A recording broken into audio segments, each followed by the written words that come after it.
Robert Mueller's Russia investigation is focusing on one of President Donald Trump's closest yet quietest confidants.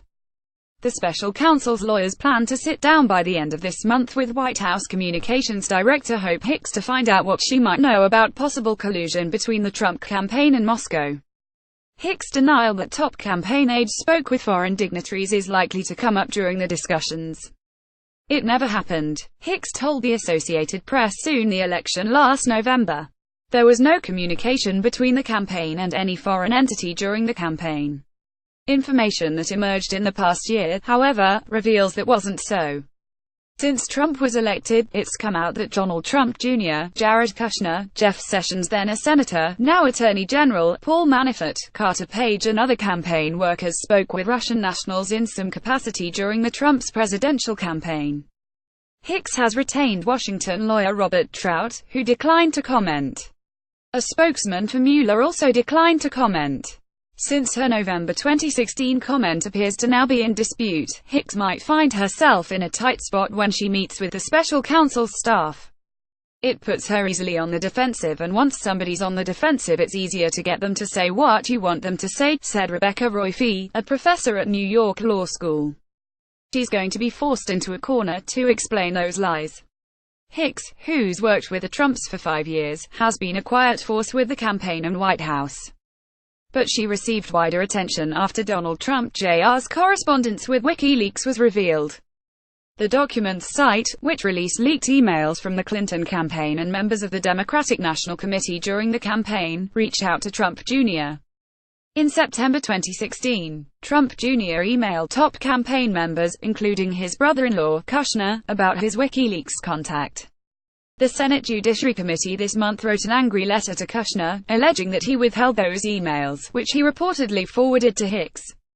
Abby Lowell, Kushner's lawyer, had said his client warned campaign staff not to talk to foreign nationals and that the charge by the Senate panel was blown out of proportion. The WikiLeaks correspondence is the latest incident showing Hicks' direct communication with Trump's surrogates, and her close proximity to the president. Meanwhile, Carter Page told the House Intelligence Committee that he told Sessions, Hicks and campaign manager Corey Lewandowski before giving a speech in Russia in July 2016. Page has denied that the speech had anything to do with his role as a foreign policy advisor and that his brief encounters with Russian officials were just pleasantries. Yet Page also said he emailed other advisors about Trump potentially delivering a speech in Russia, likening it to Barack Obama's 2008 address in Berlin. Hicks was also reportedly in the know when Trump decided to fire FBI Director James Comey in May, likely to be another talking point when she meets with Mueller's team. The firing, which the president suggested was partially because of the Russia investigation, was considered obstruction of justice by some critics. Kushner reportedly forwarded an email about foreign contacts, warning the campaign not to engage.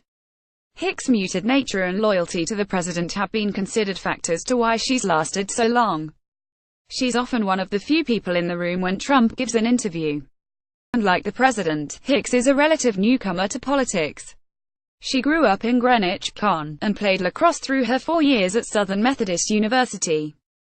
Hicks also modeled for a time, and her work included the cover of an offshoot novel from the show, Gossip Girl. Hicks began her public relations career at Hicks Strategies, which was contracted with the Trump Organization when she began in 2012. The company put her on its payroll within 2 years to focus on Ivanka Trump's clothing brand, sometimes even posing for some of the products. She was conscripted into Trump's campaign when he announced his candidacy for president in mid-2015. At one point she tried to leave the campaign, but Trump reportedly convinced her to stay. She followed her boss into the White House. Hicks took over the communications role on an interim basis after Anthony Scaramucci, a hedge fund manager with little media experience, was fired after 11 days on the job. The job became permanent in September, making Hicks the third person to hold the title since Trump took office in January. Copyright 2017 New York Daily News. Visit New York Daily News at www.nydailynews.com. Distributed by Tribune Content Agency, LLC. The exterior of the White House is shown in this undated photo. Stars and Stripes.